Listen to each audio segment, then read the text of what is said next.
Hola, bienvenidos una vez más a este webinar Detección Temprana de Cáncer Infantil, una actividad académica organizada por el Grupo de Prevención y Detección Temprana del Cáncer y la Clínica de Pediatría Oncológica del Instituto Nacional de Cancerología. Bienvenidos a todas las personas que en este momento se conectan.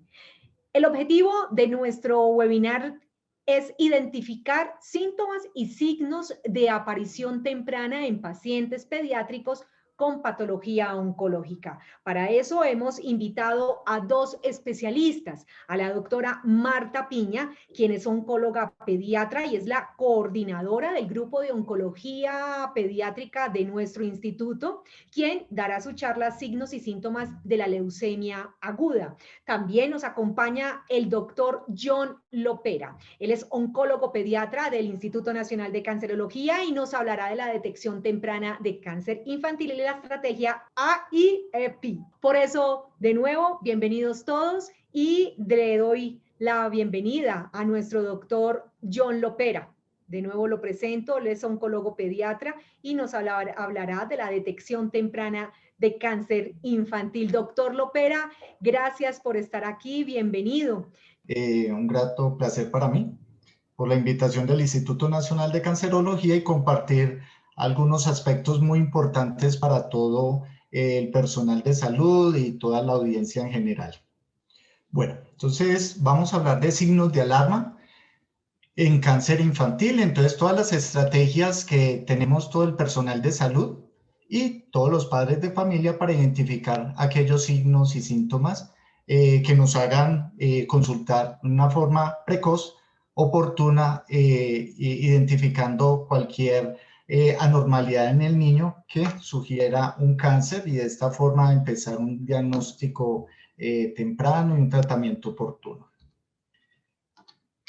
Entonces, voy a empezar hablando sobre la epidemiología como para mencionar cómo estamos en el panorama a nivel mundial y en Colombia.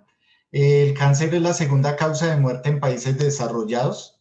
Si bien en países en vías de desarrollo, la desnutrición y los accidentes son de las principales causas de mortalidad, vemos que en algunos países ya se equipara el cáncer a mortalidad por infección. Entonces, en la mente de los médicos o el personal de salud, además de las infecciones, siempre debemos tener en todos los servicios de salud, en los servicios de urgencias, el cáncer como diagnósticos diferenciales.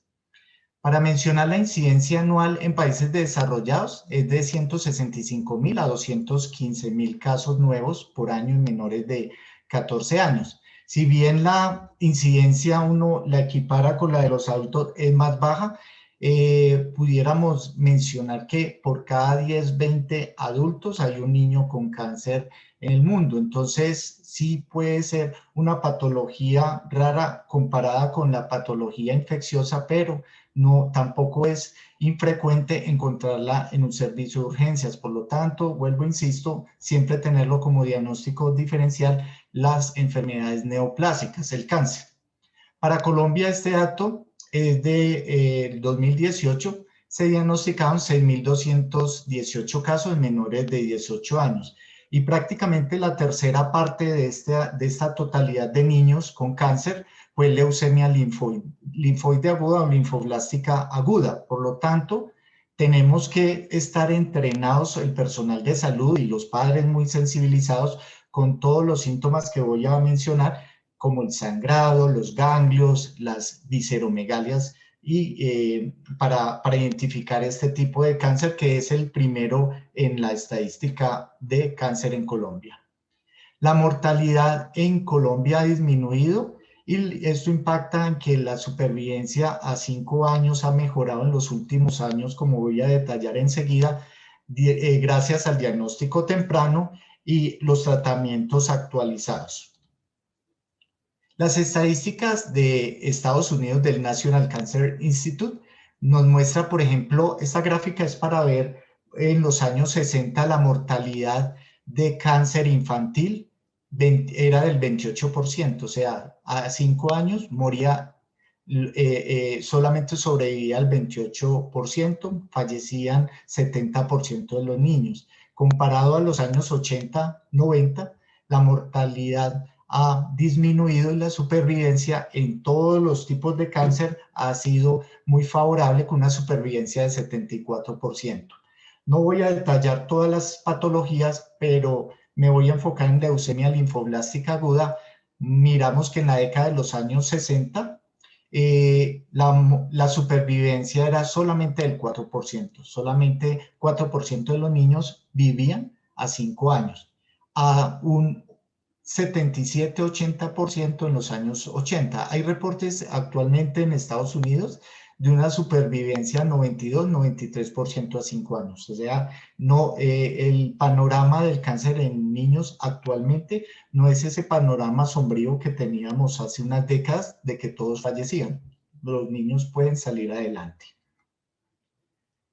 Otras enfermedades como cáncer abdominal, el neuroblastoma del tumor de Wilms, vemos supervivencias que eran muy bajas del 25%, ahora del 65 y 90% como el cáncer renal, que es el tumor de Wilms. O sea que el pronóstico de estos tipos de cáncer ha mejorado con el manejo multidisciplinario y con el apoyo de todos los sectores de salud. En cuanto a las generalidades, desafortunadamente los signos y síntomas no son tan cuadriculados como para uno decir que el niño que tenga adenopatías y sangrado es igual al niño con leucemia. Frecuentemente los niños con cáncer pueden el diagnóstico imitar otras patologías generalmente infecciosas. Hemos tenido niños con leucemia aguda que debutan solamente con mucositis, que una mucositis lo puede dar una gingivitis viral, o fiebre recurrente, que puede ser como una infección viral común y corriente y tener leucemia, o dolor óseo, que puede ser confundido con dolor de crecimiento y tener cáncer óseo. Entonces, frecuentemente las condiciones de otras patologías infecciosas e inflamatorias pueden confundirse con cáncer. Decidir si un niño requiere mayor investigación es un reto y por lo tanto es un objetivo en esta charla de que aprendan o identifiquen algunos signos y síntomas. Es el papel fundamental tanto de la madre que identifica como del médico de la atención primaria para identificar y coordinar a este niño para una adecuada referencia a un segundo o tercer nivel. Esto es como dato curioso para que reflexionemos, y es el promedio de retraso en el diagnóstico, desde que la mamá consulta a urgencias hasta el momento en que ya le dan el diagnóstico. Entonces, en cáncer cerebral vemos aproximadamente un retraso en nuestro medio de 4 semanas, prácticamente 2 meses del niño consultando por, en este caso, dolor de cabeza, disminución de la agudeza visual y tenía cáncer cerebral. En relación a las leucemias, el retraso en nuestro medio para el diagnóstico es de 3 semanas. O sea que nuestra tarea es mejorar la oportunidad con un diagnóstico certero, una sospecha y una revisión adecuada para mejorar estos tiempos. Lo dice la Organización Panamericana de la Salud y la Organización Mundial de la Salud, que es fundamental que el médico general y el pediatra conozcan los síntomas y síntomas. Usualmente dicen ellos que el cáncer no figura en la lista de diagnósticos diferenciales de los médicos que atienden niños. O sea, tenemos siempre en la mente solamente que hay procesos infecciosos, pero el llamado de atención o la invitación es que siempre pensar que también puede tratarse de un niño con cáncer. Sin embargo, las madres sí lo sospechan y uno lo ve en el día a día, que la madre consulta, reconsulta y cuando ya se hace el diagnóstico, la mamá dice, sabía que mi hijo tenía una enfermedad grave, pero no me hacían caso. Entonces, también el síntoma recurrente es un llamado de alerta para nosotros mirar que el niño no vaya a tener cáncer. ¿Cuáles son los factores de riesgo para cáncer? Entonces, el alcohol y algunos diuréticos durante el embarazo pueden favorecer a tumores de la cresta neural, de la suprarrenal, como el neuroblastoma, el hepatoblastoma, el tumor renal. Factores biológicos, se ha visto que infecciones por Epstein-Barr, como mononucleosis infecciosa, por ejemplo, en el linfoma, predisponen más a cáncer. El virus de hepatitis B, el virus de hepatitis B, C y otros tipos de virus. La radiación ionizante, la exposición a plaguicidas como el síndrome linfoproliferativos, y la exposición crónica a solventes, hidrocarburos, bencenos para síndrome linfoproliferativo, específicamente leucemia. Otros factores de riesgo, la asociación con síndrome de Down, que es el más frecuente que ve uno. Los niños con síndrome de Down tienen 30 veces mayor posibilidad de padecer leucemia, entonces en esos niños nos toca ser muy agudos en estar pendientes de signos de alarma, palidez, adenopatías o un cuadro hemático durante el control de crecimiento y desarrollo. Otros síndromes, el síndrome de Klinefelter para cáncer de mama y tumores de ovario. El bajo peso al nacer, la prematurez con cáncer del hígado y la neurofibromatosis con los gliomas, que son tumores del nervio óptico o del tejido cerebral como factor de riesgo. Esta tabla es solamente para mencionar como las principales cáncer de acuerdo a los grupos etarios. Entonces tenemos que en menores de 5 años los tumores que son más prevalentes son la leucemia, el neuroblastoma, el tumor de Will y los tumores testiculares en el menor de 2 años. En este mismo grupo, el retinoblastoma, que es cáncer de la retina. Vemos que la leucemia es en los 3 grupos etarios, aparece, pero en el grupo donde más se ve el mayor número de pacientes con leucemia es de 5 a 10 años. En los 5 a 10 años, además de las leucemias, están los linfomas y los tumores cerebrales. Y en los mayores de 10 años sigue siendo la leucemia, los linfomas, los tumores cerebrales, pero ya se agregan los tumores de ovario y los tumores de testículo. Banderas rojas que debemos estar atentos. Entonces, la fiebre.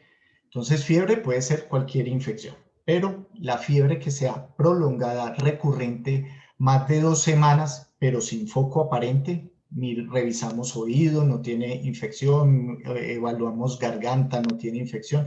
Esa fiebre debemos ser más agudos en buscar cáncer.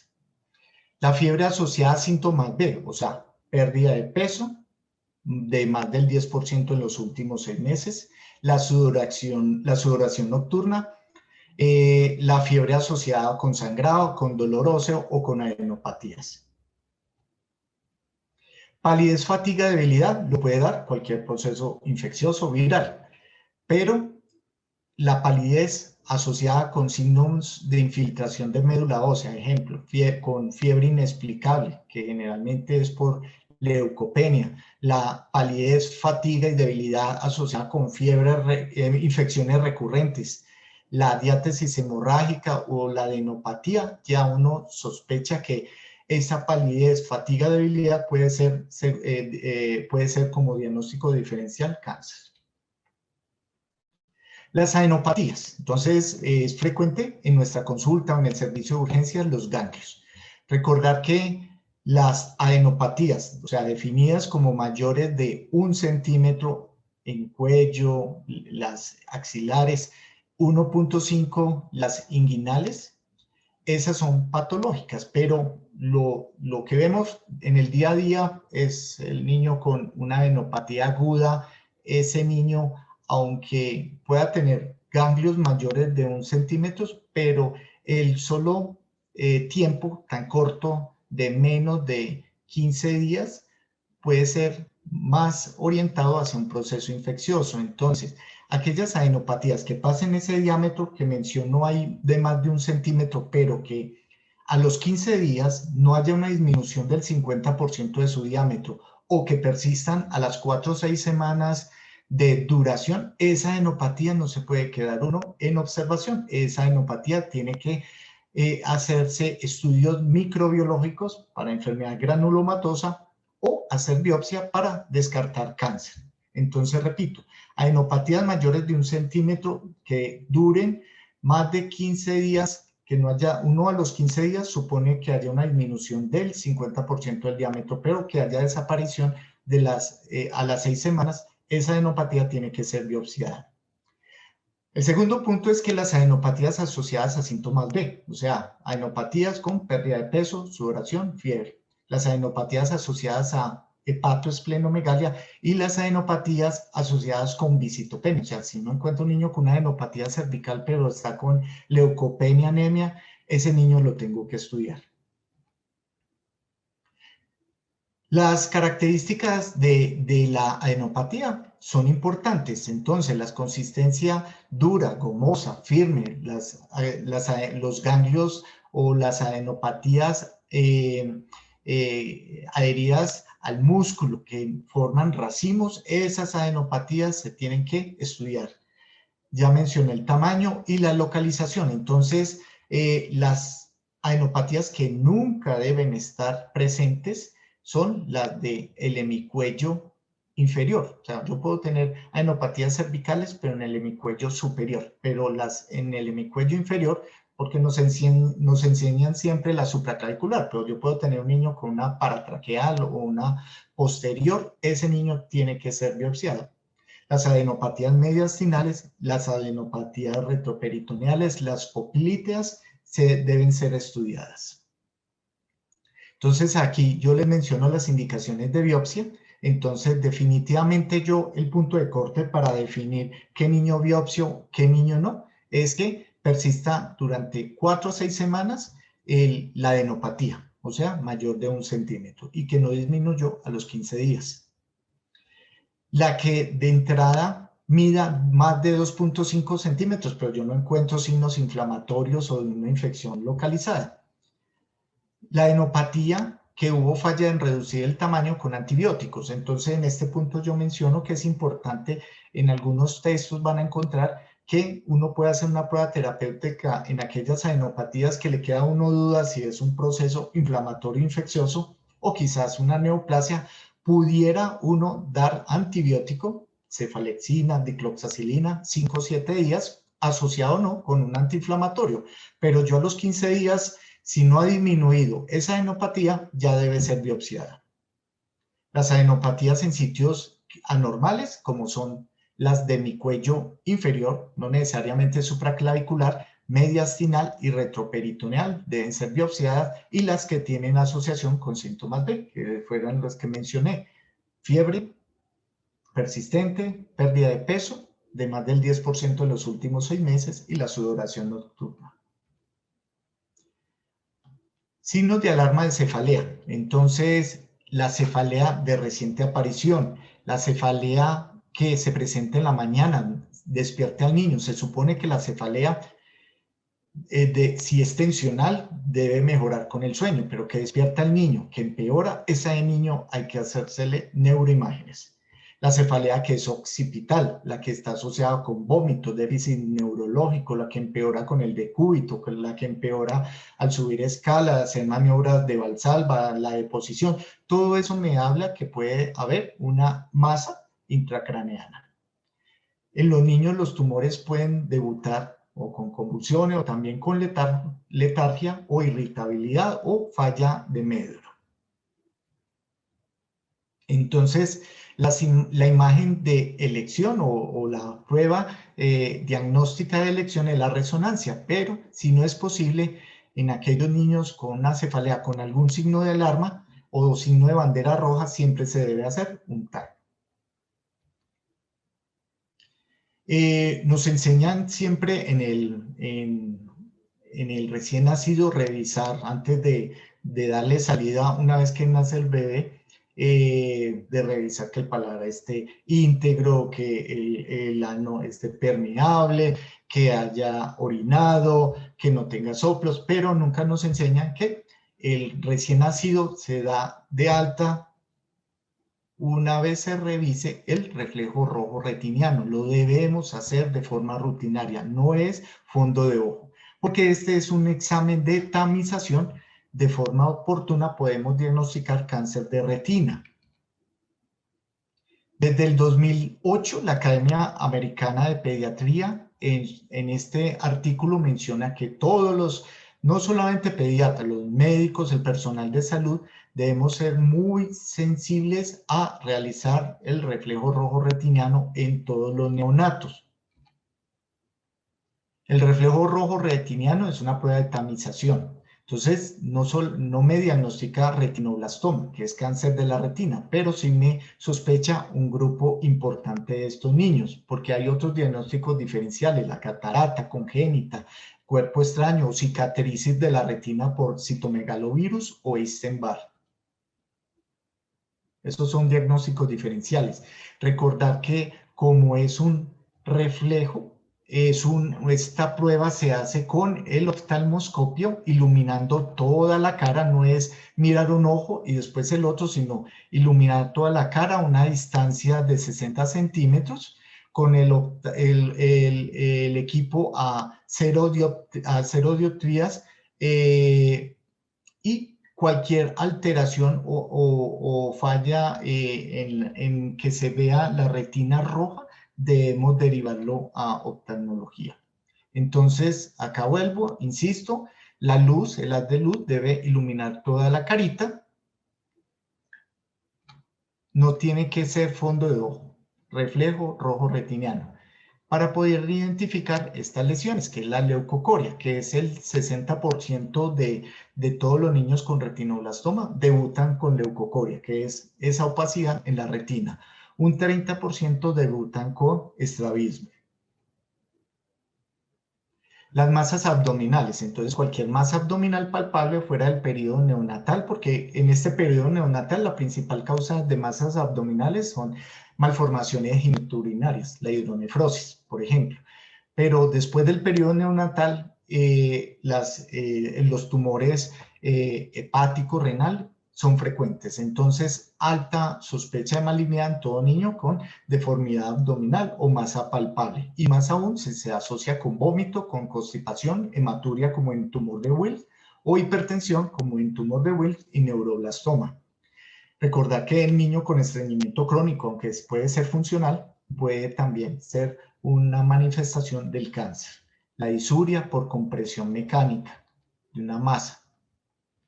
El dolor óseo. Entonces, recordar que el dolor óseo es anormal. A veces confundido con el dolor de crecimiento. Realmente el hueso no duele. Lo que duele en el dolor por crecimiento es la unión osteotendinosa que se estira. Realmente cuando duele el hueso es que está comprometido el periósteo. Entonces, ¿qué dolor óseo es anormal? El que persiste por más de 2 semanas, que lo despierta el niño. Se supone que el dolor de crecimiento es después de tener toda la actividad física el niño en la mañana y en la tarde. Entonces, el que es en la mañana, en la tarde, el que persiste, el dolor óseo que es en la misma articulación, el mismo hueso, ese debe ser enfocado hacia un tumor óseo y debemos pedir radiografías. Muchas veces el 20% de los niños con leucemia debutan con dolor óseo. Anormalidades endocrinas que uno ve frecuentemente que pueden ser causa de cáncer. Entonces, niños con diabetes insípida puede ser la primera manifestación de que una histiocytosis o un craneofaringioma. Niños con falla de crecimiento, pubertad precoz, retraso en la pubertad, pueden tener tumores cerebrales que estén afectando el eje hipotálamo hipofisiario. Debemos recordar que se debe pensar y buscar para encontrar a tiempo en cáncer marca la diferencia entre la vida y la muerte. Entonces no existe ningún examen paraclínico que reemplace una buena historia clínica, un examen cuidadoso, o sea, debemos volver a la buena anamnesis y un examen físico completo.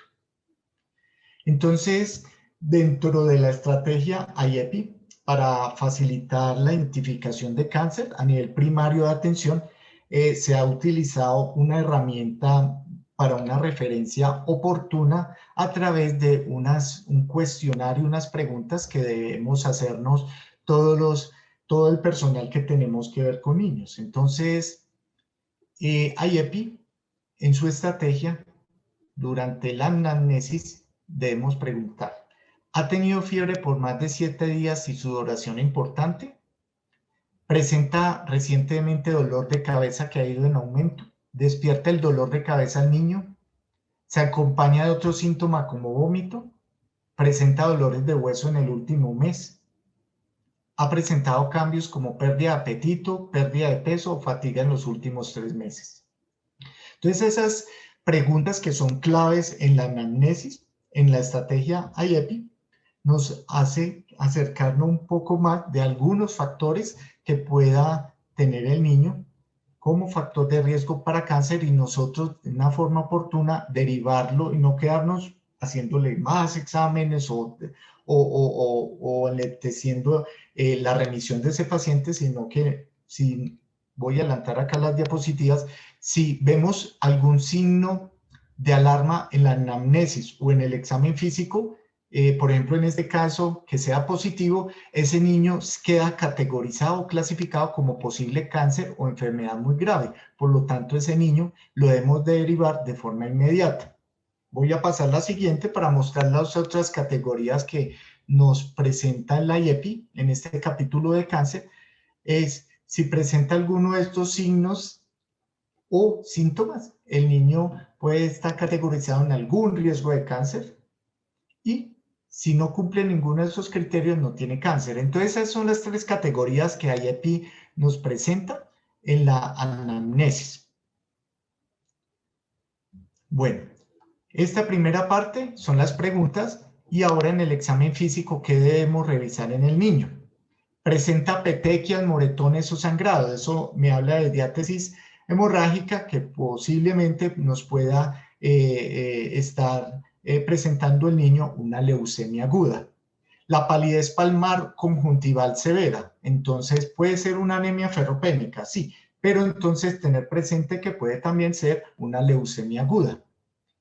Toda normalidad de los ojos, leucocoria, que es la opacidad del ojo, el estrabismo, aniridia, falta de iris, la heterocromía, ifema, proptosis, debemos derivarlo a oncología porque estas primeras 2, que son la leucocoria y estrabismo, pueden ser retinoblastoma, que es cáncer de retina, aniridia, puede ser uno de los signos que puede tener un niño con tumor de Wilms. A recordar que los niños con aniridia tienen más riesgo de 100 a 200 veces más riesgo de tener cáncer de riñón. Entonces son niños que en el control de crecimiento y desarrollo que tuvieron aniridia o heterocromía, debemos estarle haciendo control ecográfico de vías urinarias cada 6 meses como recomendación. El ifema, que es sangre dentro del ojo, dentro de la cavidad, puede ser la primera manifestación de retinoblastoma. La proptosis de un tumor sólido como el rhabdomiosarcoma o leucemia. Otros hallazgos en el examen físico que debemos tener presente son las adenopatías, que ya habíamos hablado de las características, la presencia de signos y síntomas neurológicos que nos hablen de focalización o aparición aguda, convulsiones, la debilidad unilateral, la paresia, la simetría física, facial, cambios en el estado de conciencia, la pérdida de equilibrio al caminar, la cojera, dificultad para hablar. Estos niños debemos inmediatamente derivarlos y pedirle unas neuroimágenes, si es posible, en el centro donde nos encontremos. Alteraciones en la visión borrosa, presencia de masa palpable en los tumores intraabdominales del hígado, riñón o en el linfoma abdominal. Niños con hepatomegalia, esplenomegalia, debemos pensar siempre, además de cuadros infecciosos, en síndromes linfoproliferativos. O el aumento del volumen de alguna región del cuerpo o masa. En este punto, les recuerdo a todo el personal de salud que las masas de tejidos blandos en niños, a diferencia del adulto, que uno puede inferir que puede ser un lipoma, un fibroma, un ganglioma, tumores benignos, en niños toda masa de tejidos blandos se debe considerar como maligna hasta que no se demuestre lo contrario. Entonces todo niño con masa de tejidos blandos, aunque sea mínima, 1 centímetro, un nódulo, debe ser biopsiado. Entonces, vuelvo y repito, cualquier signo en la anamnesis que identifiquemos o en el examen físico, si son positivos alguno de ellos, este niño queda categorizado, clasificado como posible cáncer y debemos estabilizar el niño, inmediatamente derivarlo. Los niños que uno vea que tengan algún riesgo de cáncer, podemos hacer en el centro donde nos encontremos estudios para enfermedad subaguda o crónica, por ejemplo, la tuberculosis. O podemos extender los estudios radiografía, ecografía, pero si encontramos durante la evolución algún signo de alarma de los que anteriormente hemos mencionado, se debe derivar. Los niños que no tienen ninguno de estos signos de alarma que mencioné, solamente debemos continuar con recomendaciones de dieta y una vida saludable.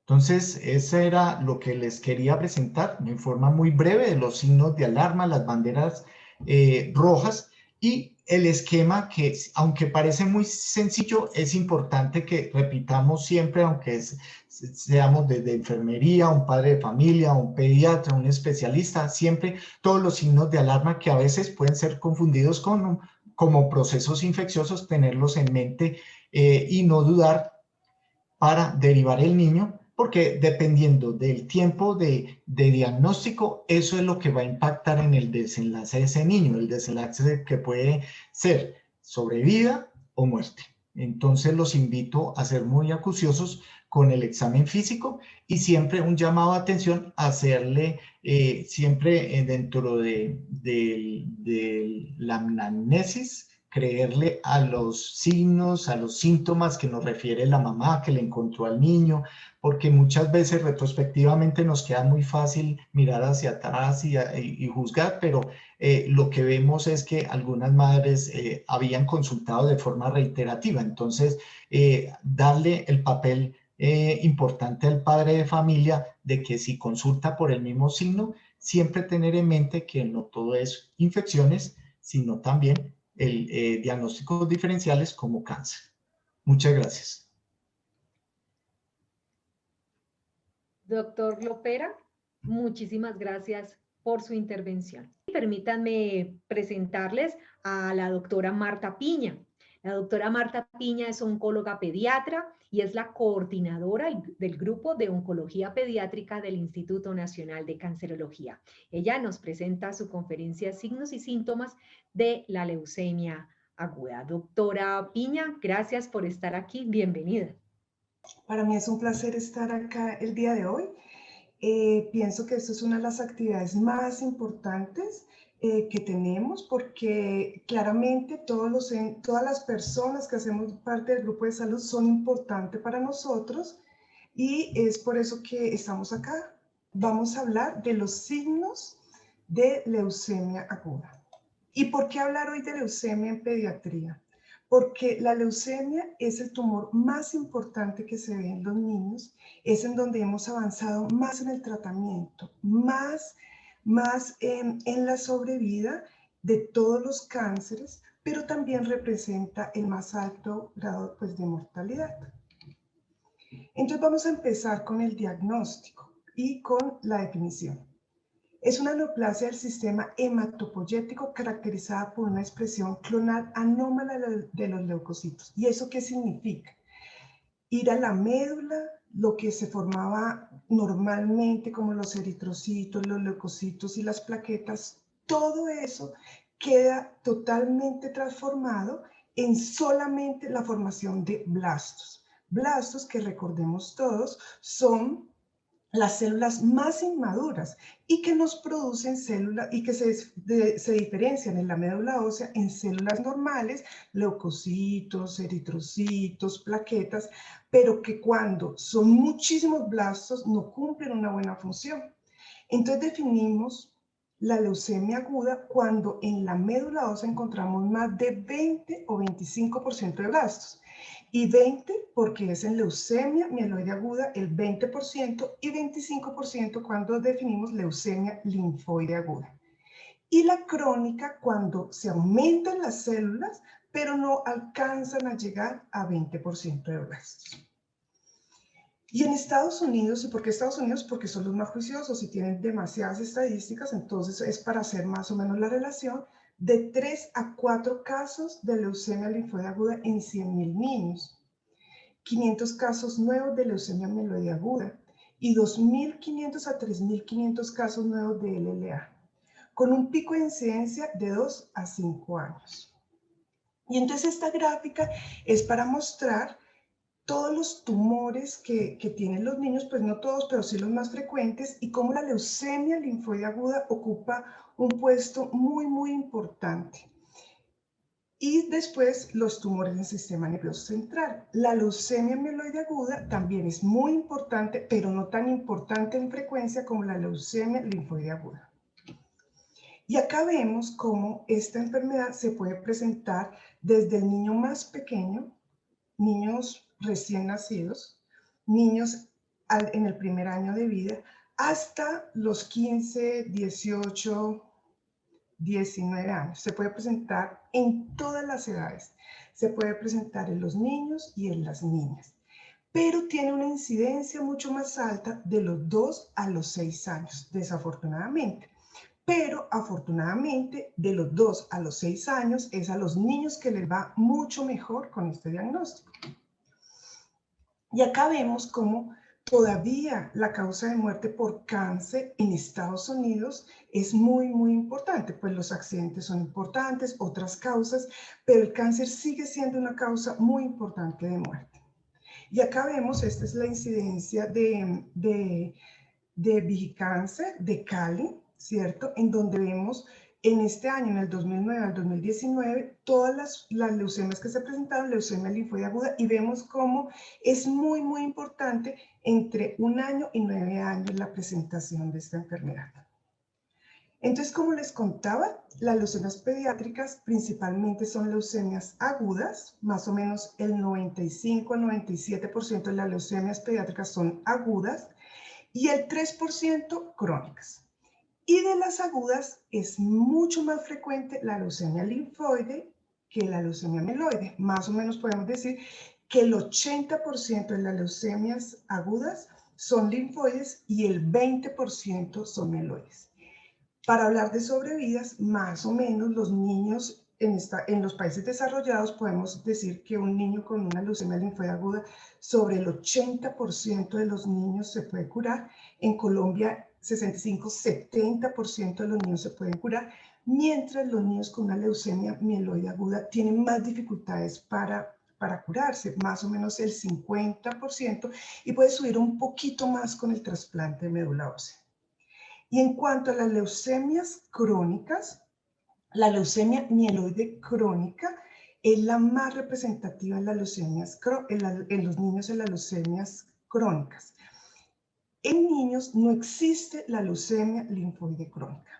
Y tenemos otra leucemia que se llama la leucemia mielomonocítica crónica juvenil, que es esta otra, que es mucho menos frecuente, menos del 1%. Es la leucemia que hace un síndrome mieloproliferativo en niños menores de 1 año. Entonces, para concluir esta gráfica y no confundirnos, entonces, más frecuente las leucemias agudas. ¿Qué son las leucemias agudas? La presencia de blastos más de 20 o 25% en médula ósea. Más frecuente la leucemia linfoide aguda. Menos frecuente la leucemia mieloide aguda, pero todas tienen tratamiento. La leucemia linfoide crónica no existe en pediatría. Y cada vez vemos más que la leucemia linfoide aguda se asocia a alteraciones genéticas. Entonces, cada vez vemos más que hay nuevas alteraciones genéticas que nos están haciendo como el punto de gatillo para que nos produzca una leucemia linfoide aguda, y que combinado con el ambiente puede ser la etiología y disparar la creación de una leucemia linfoide aguda. Entonces vemos cómo la leucemia linfoide aguda se divide en precursores B y precursores T, y los precursores B son más o menos, representan el 75%, mientras los precursores T, más o menos el 25%, y los precursores B son las que se ven más asociadas a alteraciones genéticas. Entre ellas, ¿cuáles? La 922. Y la 922 es el gen Filadelfia, que estoy seguro que todos lo han oído. Pero también tenemos la 1221, que la 1221 es muy frecuente y casi que es una leucemia de muy, muy buen pronóstico y su sobrevida es muy, muy alta. Y también tenemos la 119, la 1123, que es la que le da a los niños pequeños, que realmente es muy mala, de muy mal pronóstico. La 922 también es de muy mal pronóstico, que es la Filadelfia. Y la leucemia mieloide aguda es la leucemia que vemos relacionada a la terapia. También estoy segura que ustedes han escuchado que los niños que se exponen a rayos X cuando las mamás están embarazadas pueden hacer una leucemia. Es esta la leucemia mieloide aguda. Que los niños que los papás estuvieron expuestos a benceno pueden desarrollar una leucemia. Es la leucemia mieloide aguda. Y esta se puede asociar a cambios mielodisplásicos, alteraciones genéticas, más asociadas al síndrome de Down. Recuerden que los niños que tienen síndrome de Down tienen 20 veces más probabilidades de desarrollar una leucemia en su edad, pues cuando son pequeños, cuando son menores de 1 año, una leucemia mieloide aguda, después pasa a ser una leucemia linfoide aguda y otra vez vuelve a ser leucemia linfoide aguda, pero son muy sensibles a la quimioterapia. Y también puede ser relacionada con la terapia. Los niños que cuando pequeños tuvieron un tumor, se irradiaron y después a los 30 años, 25 años, tienen otro tumor, puede ser asociada puede ser la leucemia mieloide aguda. Entonces recuerden que la leucemia mieloide aguda puede ser desde la M0, M1, M2, M3, M4, M5, M6, M7. Y esta leucemia mieloide básicamente tiene muchas alteraciones genéticas y básicamente si tiene alguna alteración genética de mal pronóstico requiere trasplante de médula ósea para aumentar ese 50% a un poquito más en la sobrevida. Y cuando tenemos un diagnóstico de una leucemia linfoide aguda y cuando lo sospechamos, la primera pregunta que nos hacen los papás es, ¿qué dejé de hacer? El médico, ¿qué dejé de hacer? ¿Esto es mi culpa? Entonces yo les cuento. La leucemia no se puede prevenir. Nadie la puede prevenir. Si esta leucemia se pudiera prevenir, así como podemos prevenir, no sé, el polio, así como se erradicó pues el sarampión, pues que ahora tenemos nuevos casos, pero así como tuvimos un tiempo sin sarampión, así como podemos prevenir que nos dé tuberculosis meningia con la vacuna, ¿cierto? Pues todos hiciéramos muchas campañas para que a ningún niño le diera leucemia. Pero esta enfermedad no se puede prevenir. Un niño puede ir todos los días al médico, todos los días, absolutamente todos los días al médico, y un día empezar a tener síntomas de una leucemia. No la podemos prevenir, pero sí se puede hacer un diagnóstico temprano. Y al hacer un diagnóstico temprano, cuando nos llegan los oncólogos pediatras o a las instituciones que atendemos niños con cáncer, entonces estos niños no vienen tan comprometidos, ¿cierto? Ese es como el objetivo de hacer una detección temprana.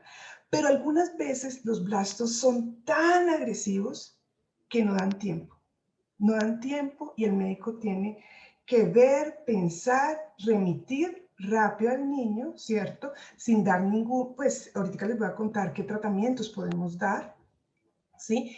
Remitir al niño y pues desearle lo mejor pues a esta familia, ¿sí? Porque algunas veces no da tiempo y eso lo da es la biología de la enfermedad. Entonces, entrándonos en la etiología, podemos ver que hay síndromes que están asociados. Entonces, ¿qué quiere decir que son síndromes asociados? Que algunos niños con síndrome de Down, con anemia de Fanconi, con neurofibromatosis pueden desarrollar una leucemia, pero no todos los niños, entonces por eso decimos que son asociaciones. Y existen factores de riesgo con adecuada evidencia en la exposición a radiaciones ionizantes, sobre todo en el embarazo, y algunos pesticidas en el embarazo y tener quimioterapia previa, como les decía, para desarrollar una leucemia mieloide aguda. Pero claramente no hay una sola causa, no hay una causa que produzca que un niño tenga leucemia? Al parecer sí tiene un componente genético, pero tiene que tener muchas causas ambientales que desencadenen que se produzca la leucemia. Y eso es muy importante cuando hablamos con los papás, porque muchos papás se sienten culpables, muchos médicos se sienten culpables de que un niño desarrolle una leucemia, y lo cierto es que esto nadie lo puede prevenir, absolutamente nadie. Y hay unos factores que no tienen una evidencia clara, ¿cierto? No tienen una evidencia clara, pero se han asociado. Entonces, y no tienen una evidencia clara porque no es que no hay un estudio que diga, bueno, vamos a tomar a todas las personas que tengan que los papás fumen y que hayan sido expuestos a cigarrillo y al alcohol durante el embarazo, sus mamás, y después cuántos le desarrollaron leucemia. Si no, los estudios son lo contrario, ¿cierto? Entonces ya el niño tiene leucemia, se le pregunta a la mamá, pero entonces las asociaciones dicen la mamá, bueno, pues yo recuerdo que yo sí fumaba o tomaba alcohol, pero no se sabe a ciencia cierta si esto fue la causa desencadenante. Se dice que dietas bajas de antioxidantes, gestación de la madre en edad avanzada, alto peso al nacer. Bueno, estas son asociaciones. Claramente no tenemos pues como una clara etiología dirigida. Y ahora sí vamos a entrar en materia de la que nos trae esta charla, y es en conocer los signos clínicos. Entonces, los médicos tenemos, pues cuando nos graduamos, tenemos que saber las causas, las etiologías y las causas y las enfermedades y las manifestaciones clínicas, desde lo más frecuente hasta lo poco frecuente, ¿cierto? Entonces les cuento que la leucemia linfoide aguda es una enfermedad sistémica. Nace en la médula ósea. La médula ósea se desarrolla claramente en los huesos, y cuando ya las células están adecuadas, ¿cierto?, pasan a la sangre periférica. Cuando maduran las células normales, pasan a la sangre periférica. Pero cuando hay una leucemia, entonces esta médula se empieza a infiltrar totalmente. Las células normales no tienen el campo para generarse, y entonces empezamos a tener los síntomas y los signos de tener una médula ósea que no sirve. ¿Como cuáles? Como el sangrado, las petequias no sirven. O está el hígado completamente infiltrado de leucemia, que no tiene factores de coagulación adecuados, y entonces existe el sangrado. No hay leucocitos, no hay neutrófilos efectivos, entonces los niños se infectan, entonces por eso puede venir la fiebre. Y todos los síntomas de la anemia: cansancio, palidez, decaimiento. Y estos son los síntomas más frecuentes. Entonces es la hepatoesplenomegalia en el 68%. ¿Por qué? Porque después de que la médula está infiltrada de leucemia, empieza a coger todos los órganos extramedulares que también son generadores pues, de células, como el hígado y el vaso.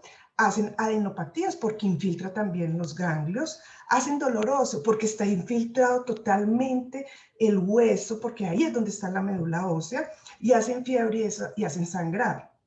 Entonces, cuando vemos un paciente que tiene hepatoesplenomegalia, lo vemos pálido, está sangrando, tiene fiebre, puede tener doloroso en el 23% de los casos, tiene conglomerados ganglionares, pues entonces dicen, ah, no, ese niño tiene una leucemia. Entonces ahí pues es un poco más fácil, ¿cierto? Sin decir que es súper fácil, pero claro, ahí estos síntomas, las abuelitas dicen, ay, yo creo que ese niño va a tener una leucemia porque lo veo muy pálido. Pero entonces, como les decía, tenemos que saber los síntomas muy comunes, pero también los síntomas poco comunes. Entonces vamos a empezar a revisar los síntomas poco comunes.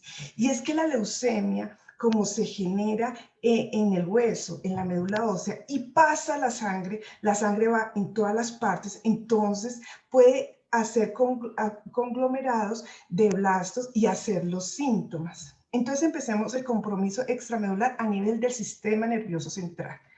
Aumento de la presión intracraneal, un compromiso parenquimatoso, que puede ser un sangrado o una masa a nivel del sistema nervioso central.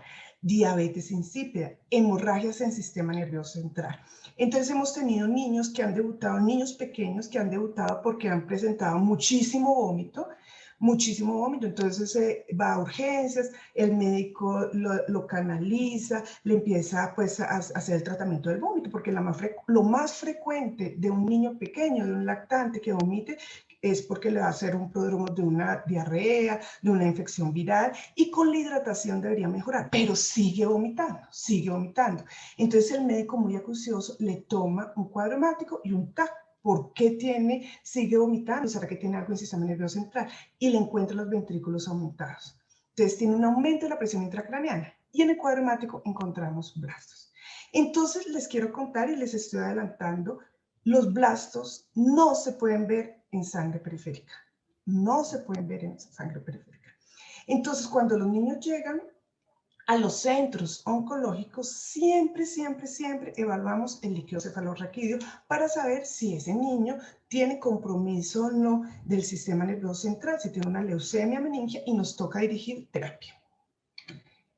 Otra característica de la leucemia. Entonces también la hiperplasia gingival. Entonces la hiperplasia gingival es un síntoma, es un signo que vemos muy frecuentemente en los lactantes que tienen leucemia mieloide aguda. Pero también la podemos ver por EPAMIN, podemos ver por gingivitis, por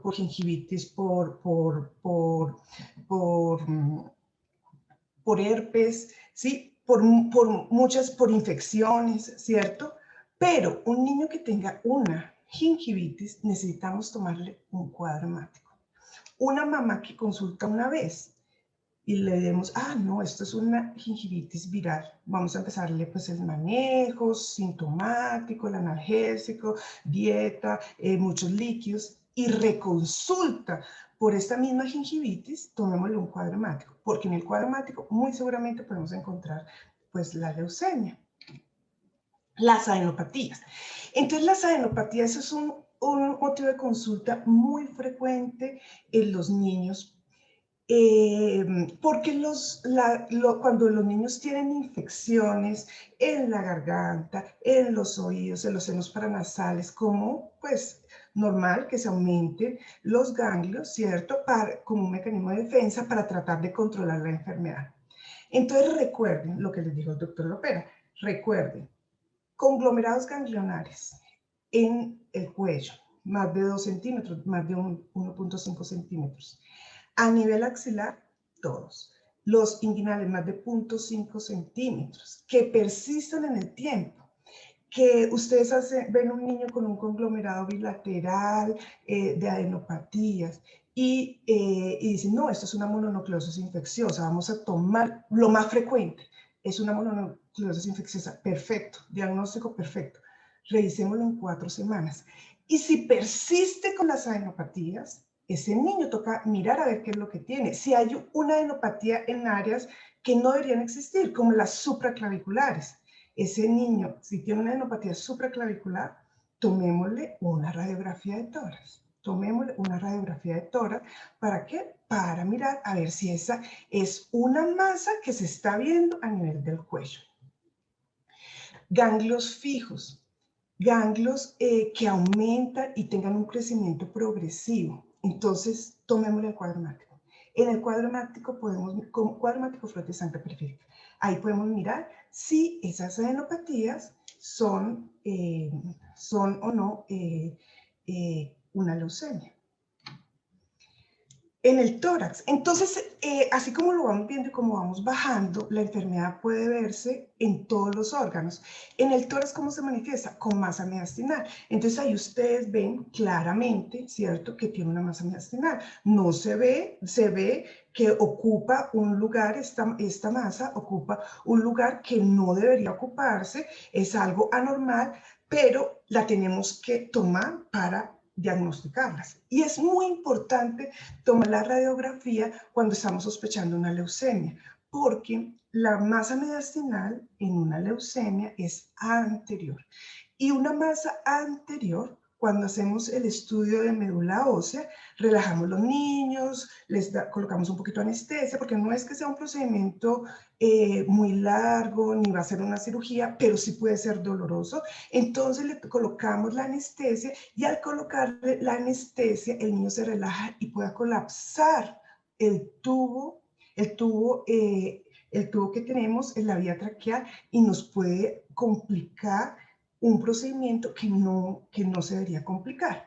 Entonces, antes de pasar cualquier niño a salas de cirugía, antes de, mejor dicho, de hacer cualquier otra cosa en el diagnóstico de una leucemia linfoide aguda, necesitamos saber si ese niño tiene masa mediastinal. Y las leucemias linfoides agudas de células T, que principalmente dan en los adolescentes, pueden hacer una masa mediastinal. Y también una radiografía de tórax nos puede hacer ver o mostrar muchos infiltrados intersticiales y compromiso pulmonar por leucemia. Muchos colegas nuestros dicen, no, tiene una neumonía. No, acordémonos que la leucemia puede estar en todos los lados, absolutamente en todos los lados. Un niño puede debutar con una masa mediastinal. Entonces llega el niño con tos, pletórico, le hacemos el examen físico, le tocamos y le palpamos una masa supraclavicular, le tomamos la radiografía, le vemos esa masa y decimos, no, tomémoslo un cuadro hemático porque puede ser una leucemia. Y ahí encontramos y hacemos el diagnóstico de la leucemia. Cuadro hemático y frote de sangre periférica. Y también podemos ver que los niños pueden tener linfadenopatías. Acá vemos el hígado y el vaso aumentado de tamaño. Cuando solamente es el vaso aumentado de tamaño, podemos pensar que puede ser una leucemia mieloide crónica, pero cuando tiene el hígado y el vaso, pues es un síndrome hepatoesplénico, en donde uno de los diagnósticos diferenciales son los síndromes linfoproliferativos, y los síndromes linfoproliferativos son las leucemias linfoides agudas. Y a nivel del testículo, entonces, todos los niños, absolutamente todos los niños que estemos examinando, el niño viene por una gripa, listo, mamita, quítele la ropa. Viene por una gripa, listo, perfecto. Ya ha tenido, 2 días de gripa, está congestionadito, pero no, bueno, me hace el favor y me le quita la ropa porque nos toca tocarle los testículos. Entonces nos toca tocar los testículos que no tengan una masa testicular, porque el 10 a 30% de los casos, y también pues en los ovarios, pero los ovarios sí nos toca después del diagnóstico, pues buscarlos, cómo está. El 10 al 30% de los casos pueden debutar con masas testiculares. A nivel genitourinario, entonces también se pueden manifestar con aumento de los riñones, puede haber hematuria, puede haber hipertensión, puede haber falla renal, puede haber un aumento del tamaño real del riñón, y esto básicamente nos habla de infiltración de la leucemia en el riñón. Y los dolores óseos. Entonces los dolores óseos, así como les contaba el doctor Lopera, los dolores óseos nocturnos pueden ser dolores musculares, ¿sí? Mal llamados dolores de crecimiento, o también puede ser la manifestación de una enfermedad reumatológica o de una enfermedad linfoproliferativa. ¿Cómo son estos dolores óseos? El doctor Lopera me imagino que pues le dijo cómo eran las características. Entonces recordemos que son dolores muy urgentes. O sea, los niños quedan sin jugar, no solamente es en la noche, sino es todo el día, no quieren jugar, no quieren caminar. Las artralgias van de una articulación a la otra. Y cuando tomamos el cuadro hemático, como esto es un motivo de consulta que hace consultar rápidamente al niño, al médico, los cambios en el cuadro hemático pueden ser sutiles, como una trombocitopenia pequeña. Entonces recordemos que las plaquetas están en el nivel normal entre 150.000 y 450.000. Pueden aparecer como 135.000, 125.000, porque este síntoma, como hace consultar tan rápidamente a los niños, puede no estar totalmente infiltrada la médula ósea y sí ya tener el dolor óseo. Hacen artralgias, imposibilidad para la marcha, y es la infiltración leucemia del periósteo lo que hace que los niños realmente les duela. Es un diagnóstico difícil.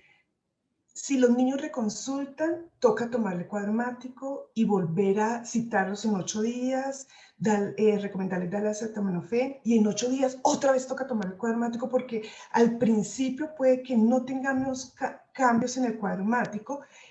Y lo más importante no es demeritar el síntoma en el niño, sino lo más importante es hacer la empatía con la familia y darle la confianza para que puedan volver a consultar si persiste el síntoma. Si persiste el síntoma, se tiene que ir más allá, ¿cierto? Porque los niños, por lo general, se mejoran muy rápidamente cuando son las enfermedades comunes. Pero un síntoma que persiste, siempre, siempre, siempre tenemos que ir más allá. Y acá nada más para mostrarles la leucemia neonatal, cómo se manifiesta, y son estos infiltrados, son unos nódulos violáceos a nivel de toda la piel, y cuando vemos el cuadro hemático es repleto de blastos, que uno no pensaría que un bebé pueda tener una leucemia, también la puede tener. También pueden haber infiltrados leucémicos, hemorragias, también puede haber infiltrado cardíaco. La leucemia que le da a los niños menores de 1 año realmente es una leucemia muy fuerte, está asociada con el gen MLL y es realmente difícil, pero existe un tratamiento, le damos tratamiento, tenemos niños vivos, o sea que pues es difícil el tratamiento porque son niños muy pequeños con todos los órganos muy inmaduros, pero igual pues seguimos adelante, le damos tratamiento y la oportunidad al niño pues de seguir adelante. Y a nivel de la órbita y de los ojitos pueden haber masas orbitarias, también puede haber compromiso de la leucemia en la retina, también puede haber compromiso del nervio óptico, y los niños pueden disminuir la agudeza visual y algunos quedar ciegos por la leucemia. Entonces los niños que tienen leucemia, ¿cierto? Y que van súper bien y de pronto un día quedó ciego, ese niño tuvo una recaída y tiene un compromiso en el sistema nervioso central porque tiene un compromiso en el nervio óptico, y el diagnóstico es buscar en el líquido cefalorraquídeo los blastos o hacer una imagen y ahí vemos cómo está infiltrado el nervio óptico con la leucemia. Y nada más para contarles que la leucemia mieloide crónica es una entidad que es muy poco frecuente, ¿cierto? Se manifiesta con hiperleucocitosis y esplenomegalia, pero más o menos en los adolescentes, más de 10 años, pero los niños se ven perfectos, con un vaso gigante hasta la fosa ilíaca, mejor dicho, hasta la fosa ilíaca prácticamente, puede comprometer, es un vaso enorme, cuando le tomamos el cuadro hemático, 700.000 leucocitos, 500.000 leucocitos, pero perfectos.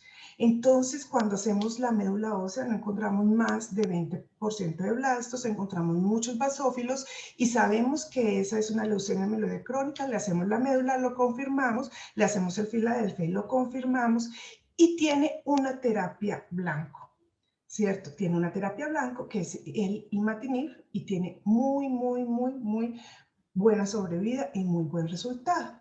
Antes del imatinib todos se tenían que ir a trasplante, pero ahora ya no, ya casi ninguno se tiene que ir a trasplante porque el imatinib ha cambiado, pues ha revolucionado la historia.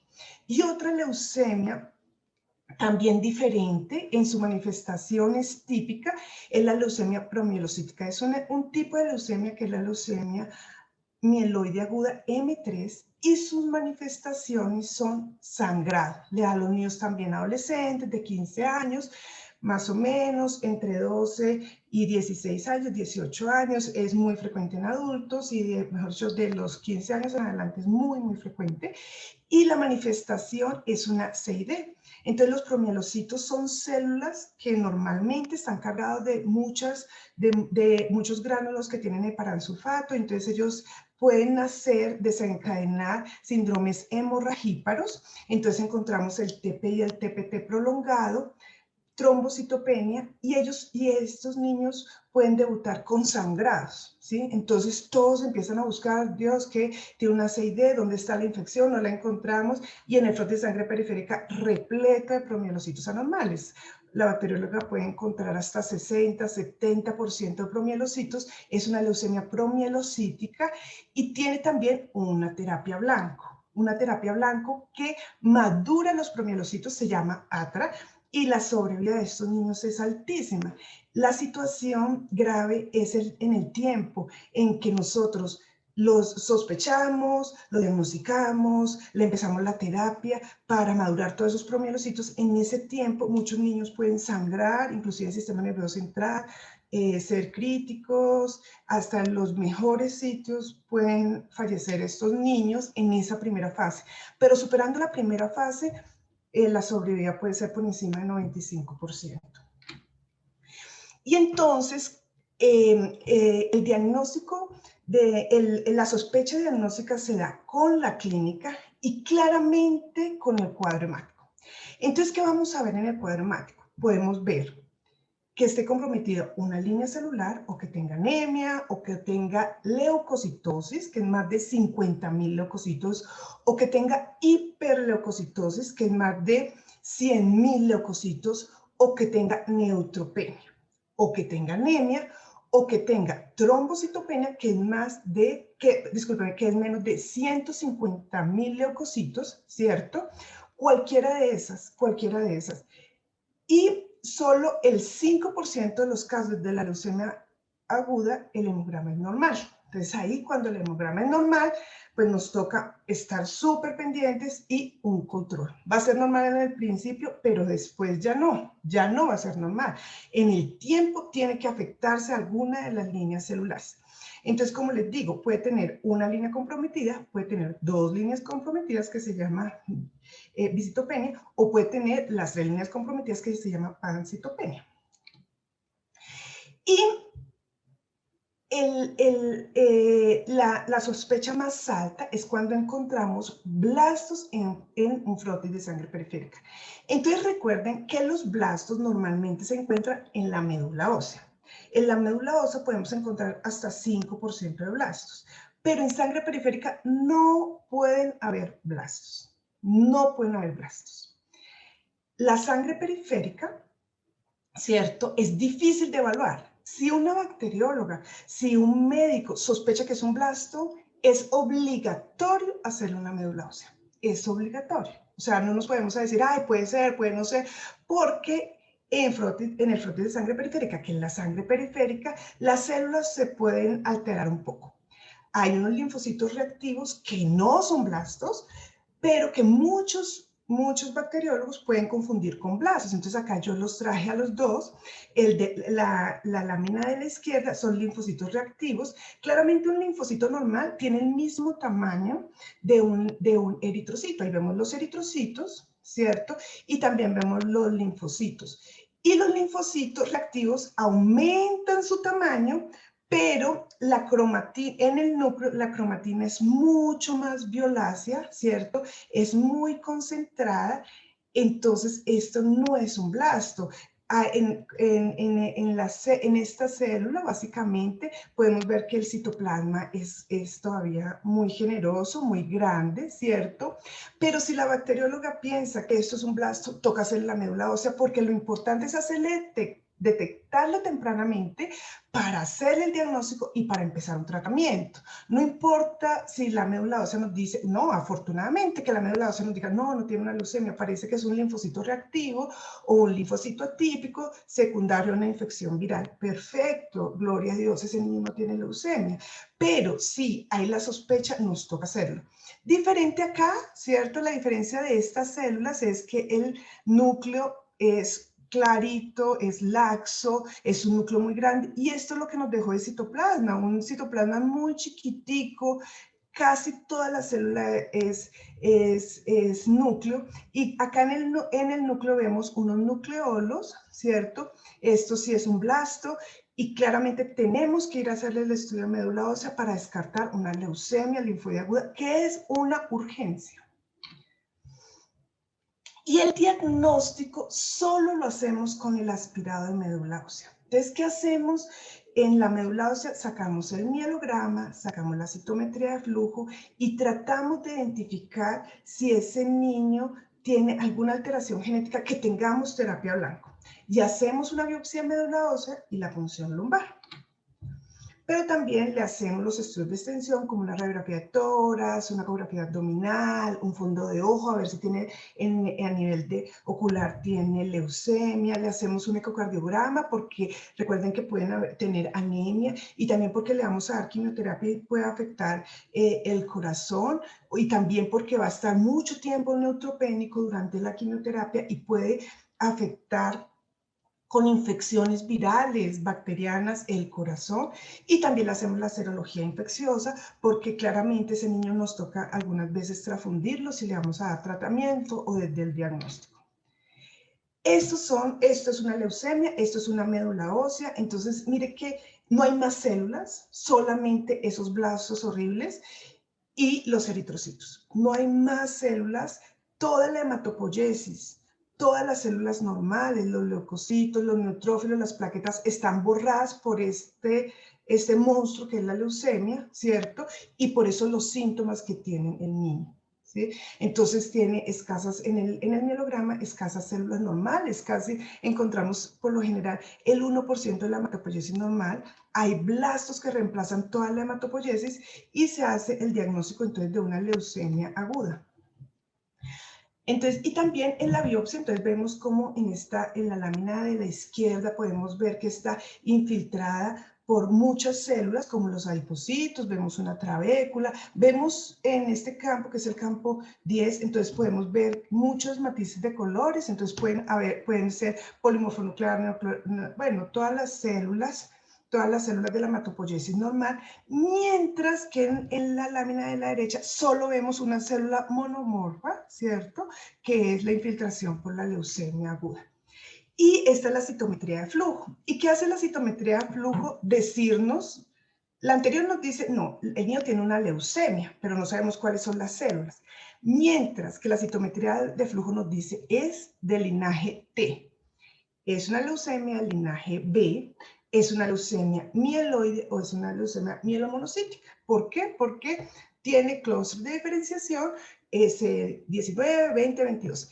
¿Y para qué nos sirve eso? Primero, para hacer el diagnóstico y segundo, para después de dar una terapia de quimioterapia un tiempo, ir a buscar esta célula específica. ¿Cuál célula? La célula blástica que captaba en este caso, que es del linaje B, CD19, CD20, CD22, CD79, PAX5 y kappa y lambda.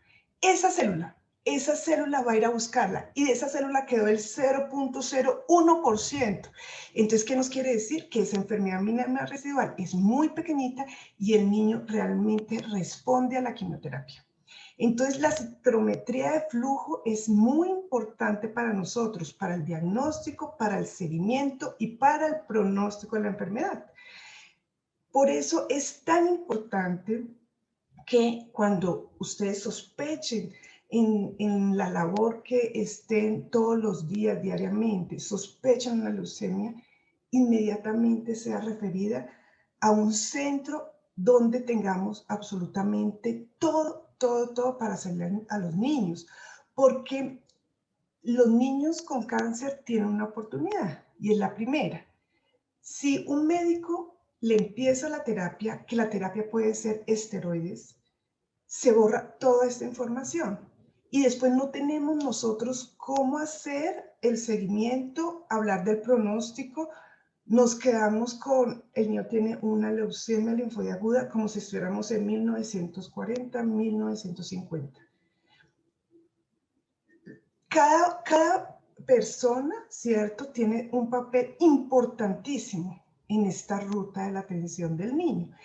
Y el diagnóstico, que es la sospecha diagnóstica, que es lo más difícil. Porque cuando nosotros nos llegan, nosotros estamos en un centro de remisión, la sospecha, ese niño muy probablemente tiene una leucemia, nos llegan con 150,000, o sea, todo, pues, ya llegan, ya casi, mejor dicho, nos falta es que le firmen, pues, el diagnóstico de leucemia. Pero enfrentarse en el día a día, tenemos como médicos, ¿cierto?, que tener la sospecha diagnóstica, buscar cuando no nos suena o cuando los papás no les suena o cuando los papás siguen consultando repetidamente. Y esta es la citometría de flujo. Acá ven, por ejemplo, en esta citometría de flujo, cómo tenemos el TDT, cómo tenemos el CD19. Y acá básicamente este conglomeradito está captando TDT, que son células inmaduras, y CD19, entonces es una leucemia linfoide aguda. Todas las células están ahí, ponen ese negrito. Y también la genética. Entonces, dentro de la genética tenemos la genética convencional, que es el cariotipo 46XY, un cariotipo normal, o también tenemos el cariotipo en donde podemos ver la translocación 922, o también mucho más específico, ya sería el FISH. Y entonces el FISH pasa en la sonda y entonces dicen, sí, tiene la translocación 922, es positivo, ¿cierto? Y la clasificación que nosotros hacemos de la leucemia depende de la edad, del recuento de los leucocitos, de los precursores, de la respuesta a la terapia, de la enfermedad misma residual y de la citogenética. Y así le damos quimioterapia para riesgo bajo, riesgo intermedio o riesgo alto. A todos les damos quimioterapia intratecal para evitar que la leucemia se vaya al sistema nervioso central. A algunos les damos radioterapia, más o menos el tratamiento es 2 años y después empezamos el seguimiento. Y lo mismo en la leucemia mieloide aguda, el tratamiento es 1 año, también requiere quimioterapia intensa y unos niños necesitan, como les contaba antes, trasplante de médula ósea. Y la leucemia promielocítica, como les contaba, tiene una terapia blanco, que es el ATRA, y la leucemia mieloide crónica, el imatinib o dasatinib, que son los inhibidores de tirosina quinasa.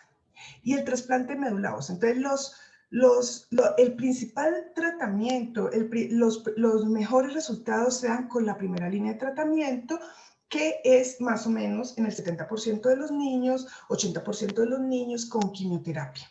Pero hay niños que tienen biológicamente una leucemia muy difícil, no responden, son refractarias, entonces necesitamos buscar otra alternativa y es el trasplante de médula ósea. En Colombia más o menos hay 3 centros, son suficientes para darle tratamiento a los niños de estas patologías.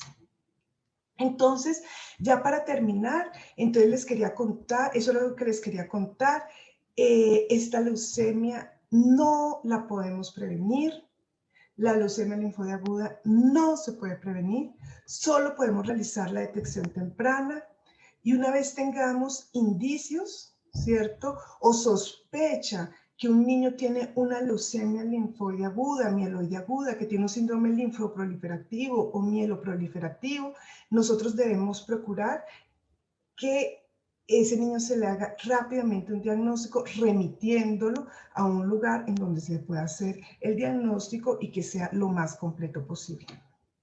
Muchas gracias. Doctora Marta Piña, muchísimas gracias por su intervención. Doctores, doctor John Lopera, oncólogo pediatra, y doctora Marta Piña, oncóloga pediatra y coordinadora del Grupo de Oncología Pediátrica del Instituto Nacional de Cancerología, muchas gracias por este excelente webinar de detección temprana de cáncer infantil. Muchas gracias y los esperamos en otro evento académico de nuestro instituto. Gracias.